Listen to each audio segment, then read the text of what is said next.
Mungkinkah seluruh alam semesta tidak lebih dari sebuah atom? Ketika melihat diagram atom yang merupakan penyusun semua materi, kamu bisa melihat beberapa pola di alam semesta yang berulang. Tata surya kita adalah contohnya. Ada sebuah bintang raksasa di pusatnya dan beberapa planet kecil yang mengitari bintang tersebut. Kita juga bisa melihat pengaturan yang sama di luar galaksi kita dengan banyak eksoplanet mengitari bintang-bintangnya. Kamu juga bisa menyaksikan prinsip itu dalam skala yang lebih kecil.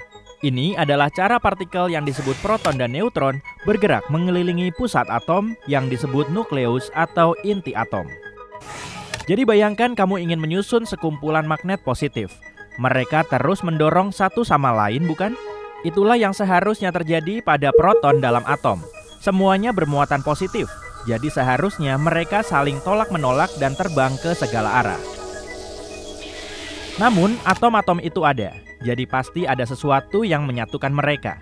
Dan sesuatu itu disebut interaksi kuat atau gaya kuat. Jumlah nukleus kurang dari 0,01% volume seluruh atom, tapi biasanya menyumbang lebih dari 99,9% massa atom. Sekali lagi, mirip dengan matahari kita. Oke, interaksi kuat ini seperti lem khusus yang menyatukan proton dan neutron dalam inti atom.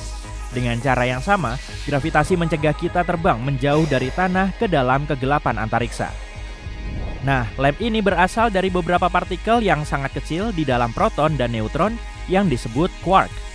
Partikel-partikel kecil ini memiliki muatan aneh yang disebut warna. Warna ini tidak seperti warna-warna yang kita lihat di sekitar kita. Warna ini bekerja seperti kode yang membantu quark saling menempel di dalam partikel inangnya. Kode ini juga merembes keluar dan membantu menyatukan proton dan neutron di dalam nukleus. Quark layaknya pembangun-pembangun kecil yang bekerja sama untuk membangun atom-atom yang membentuk segala sesuatu di sekitar kita. Dentuman besar disebut sebagai momen luar biasa ketika kita memiliki ruang dan waktu. Ini kisah yang kita gunakan untuk menjelaskan evolusi alam semesta. Pada awalnya, hanya ada bola materi yang amat sangat kecil seukuran buah persik. Tapi dengan suhu lebih dari 1 kuadriliun derajat. Wah, panas sekali.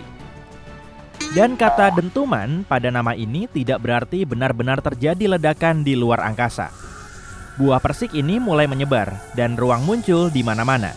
Ini memunculkan atom, molekul, bintang, dan banyak benda langit yang mengisi ruang kosong di alam semesta kita.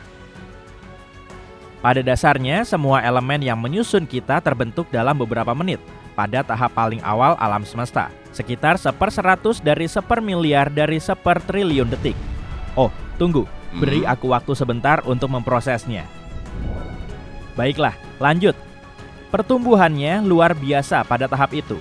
Alam semesta menyebar secara eksponensial dan berhasil menggandakan ukurannya setidaknya 90 kali lipat. Seperti aku saat liburan. Aku suka coklat. Setelah dentuman besar, alam semesta merupakan subpartikel yang panas dan padat, terlalu panas untuk bisa membentuk atom. Tapi, 380.000 tahun kemudian, suhu cukup mendingin sehingga elektron-elektron bisa bercampur dengan inti dan membentuk atom. Inilah proses yang kita sebut rekombinasi.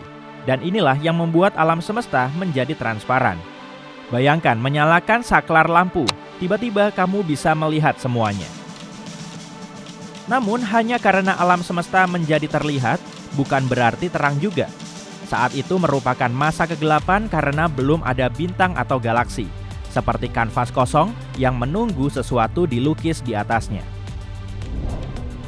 Baru setelah beberapa waktu kemudian, ketika alam semesta terus berevolusi, bintang-bintang dan objek-objek terang lainnya mulai terbentuk dan menerangi kegelapan.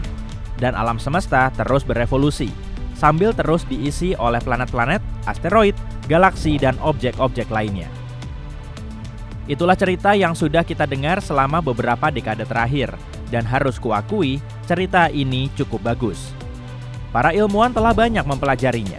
Mereka mengamati radiasi elektromagnetik yang tersisa dari alam semesta yang masih muda. Mereka mengukur keberadaan elemen-elemen paling ringan dan menyadari bahwa semua itu sejalan dengan kisah dentuman besar. Teori-teori baru tidak mengatakan bahwa dentuman besar tidak terjadi. Ini gambaran yang bagus tentang alam semesta pada tahap awal, tapi seperti teka-teki yang belum selesai dengan beberapa bagian penting yang belum terjawab. Kita tidak bisa menjelaskan apa yang terjadi sebelum dentuman besar dengan ilmu fisika yang ada saat ini. Jadi, kita butuh matematika baru untuk menjelaskan bagian-bagian yang rumit, seperti apa yang disebut singularitas. Itu adalah titik dengan kerapatan tak terbatas, ingat? Dari awal terjadinya dentuman besar. Dan disitulah teori dawai berperan, seperti peralatan bertenaga super yang dapat menangani gravitasi dan semua gaya lainnya yang sekaligus. Nah, salah satu gagasan yang diberikan teori dawai adalah alam semesta ekpirotik. Bayangkan, sebuah api besar yang menyulut api lain, dan api itu menyulut api lain, dan seterusnya.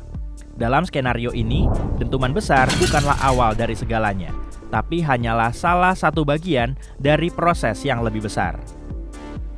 Ini adalah gagasan tentang alam semesta siklik, sebuah perjalanan roller coaster yang tidak pernah berakhir, yang diawali dentuman besar dan diakhiri remukan besar, dan terjadi berulang kali, bahkan mungkin selamanya. Alam semesta seperti terus-menerus menekan tombol reset dengan cara yang sangat menyenangkan. Menurut beberapa teori, kita bisa melihat singularitas ini sebagai partikel tunggal dalam sistem yang jauh lebih besar, seperti halnya atom yang terdiri dari partikel-partikel subatom. Dengan mempertimbangkan semua itu, ide tersebut mengatakan setiap inti atom bisa memiliki alam semesta di dalamnya.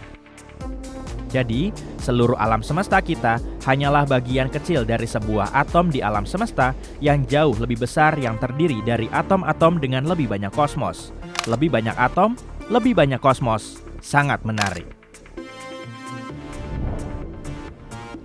Versi awal gagasan alam semesta siklik masih memiliki satu masalah besar. Teori ini tidak cocok dengan hasil pengamatan kita terhadap latar belakang gelombang mikrokosmik, yaitu cahaya fosil yang menunjukkan bagaimana penampakan alam semesta saat baru berusia 380.000 tahun. Jadi, pada bulan Maret 2020, dua fisikawan dari Kanada menerbitkan sebuah penelitian yang mengungkap matematika di balik alam semesta siklik yang telah kita lewatkan sebelumnya. Jika kita fokus pada momen ketika alam semesta menyusut ke titik yang sangat kecil dan kemudian memantul kembali ke kondisi dentuman besar, kita mungkin bisa mencocokkan pengamatan kita.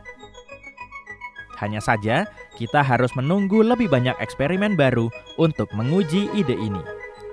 Grand Unified Epoch, itulah sebutan untuk masa ketika alam semesta masih muda.